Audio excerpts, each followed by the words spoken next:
I have a question for you. Does it frustrate you when you mix up words in English?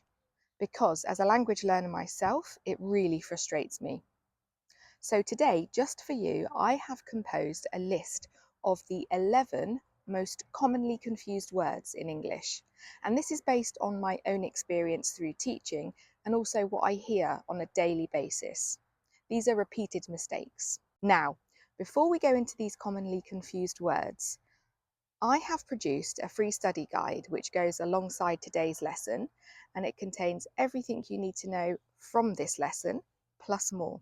And you can download that by clicking the link in my bio. Also, stick around to the end because I have a language learning tip for you that will change the way you learn English. Ready? Let's begin.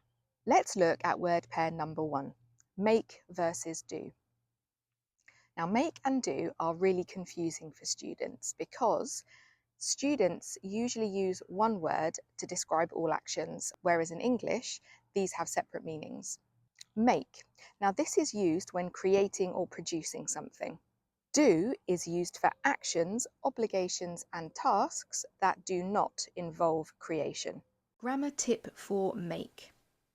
This is usually followed by an object. For example, make a cake. She made a cake for the party. Created something. Here is a common mistake. I did a cake. I made a cake. Grammar tip for do. This is often used for general activities. For example, he did his homework last night. Performed a task. Word pair number 2, hear versus listen. Hear is to perceive sound with your ears, which is a passive action. Listen is to pay attention to a sound, which is an active action. Grammar tip for hear. This is often used with an object, but it can be used without one too. For example, I can hear birds outside. Just noticing the sound. Grammar tip for listen. This is usually followed by to and an object. For example, listen to music. Paying attention intentionally. Here is a common mistake. I hearing the teacher. I'm listening to the teacher. Word pair number 3, look versus see. Look is to look at something. This is an intentional action. See is to see or observe something, which is a passive action. These are confusing because both involve vision, but they have different meanings. Grammar tip for look. This is often followed by at. For example, look at that beautiful painting. Direct your eyes. Grammar tip for see. This can be used with or without an object. For example, I see a bird in the tree. You perceive it without trying. Here is a common mistake. I look a bird. I see a bird. Word pair number 4, watch and look. These are confusing to students because both involve using your eyes. Watch is to pay close attention to something, for example, like watching a movie. Look is to quickly focus on something. Grammar tip for watch. Here you're focused on either events or actions that change. For example, we watched the whole movie. Continuous observation. Grammar tip for look. This is used often with at for focusing on one thing. For example, look at this. Brief focus. Here is a common mistake. I'm looking TV. I'm watching TV.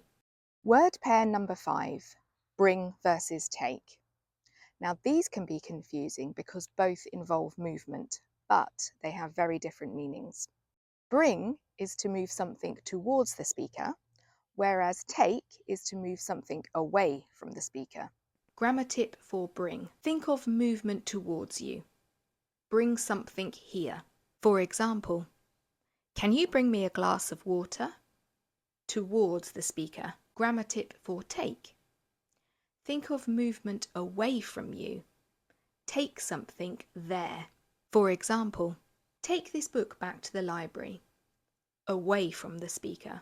Here is a common mistake. Can you take the book to me?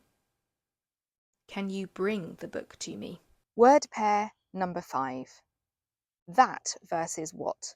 That is used to refer to a specific thing mentioned earlier or something in the distance. What is used to ask questions or refers to something in general. Grammar tip for that. This helps describe something specific. For example, I like that book over there, referring to a specific object. Grammar tip for what. It is often used in questions. For example, what is your favourite colour? Asking about an unknown object. Here is a common mistake. The book what I read was amazing. The book that I read was amazing. Word pair number 7. Come versus go. Again, very, very commonly confused by students. I hear this every day, without fail, every day. So come is to move towards the speaker location, and go is moving away from the speaker's location. Grammar tip for come. Think of movement towards the person. For example, please come to my house. Towards the speaker. Grammar tip for go. Think of movement away from the person. For example, I have to go to the store. Away from the speaker. Here is a common mistake. I will come to the store. I will go to the store. Word pair number 8. Said versus told. Said is used when reporting what somebody has spoken, often without specifying the listener. Told is used when specifying both speaker and listener. For example, telling somebody something. So, you may think say and tell are interchangeable because they both report speech. However, told requires somebody to be told, whereas said does not. Grammar tip for said. This is usually followed by the words someone spoke. For example, she said she was tired. No listener is mentioned. Grammar tip for told. This is followed by an object or person. She told me she was tired. The listener, me, is specified. Here is a common mistake. He said me the story. He told me the story. Word pair number 9. Win and earn. Confusing because they both mean to obtain something, but very different in meaning, and one that students confuse quite often. Win is to be successful in a competition, and earn is to receive something through work or effort. Grammar tip for win. Use win when you're talking about gaining first place or a prize. For example, he won the race, a competition. Grammar tip for earn. Use earn when referring to gaining something through effort, so it's often used with money, respect, or a salary. For example, she earned a promotion through hard work. Effort. Here is a common mistake.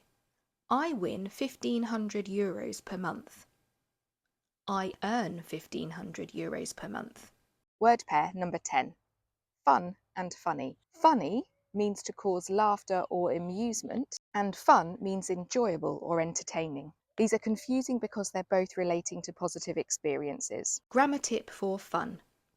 Use fun as an adjective to describe activities or experiences. It's often used with have or make. For example, the party was so much fun. Enjoyable. Grammar tip for funny. Use funny as an adjective to describe things that are humorous. It often describes jokes, stories, or situations. For example, that movie was really funny.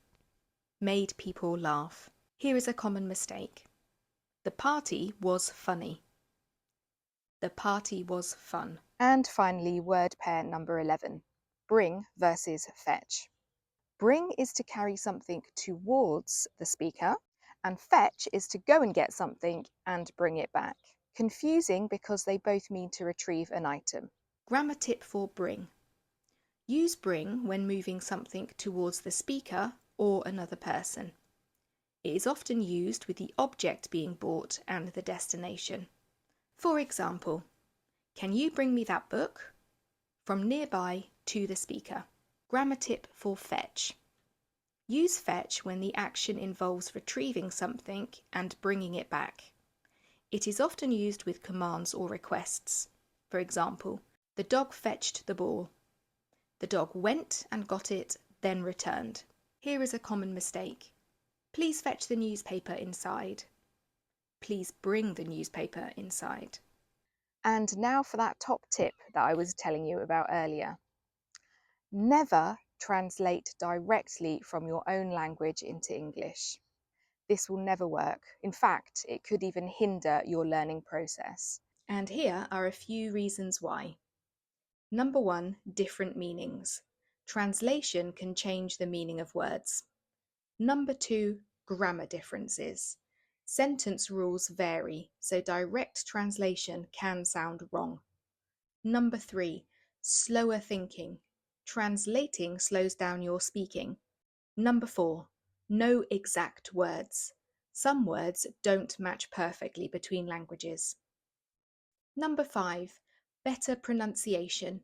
Thinking in the new language improves pronunciation. Number 6, fewer mistakes. Avoiding translation reduces errors from your native language. Like this video? Don't forget to like, share and subscribe for more ESL content.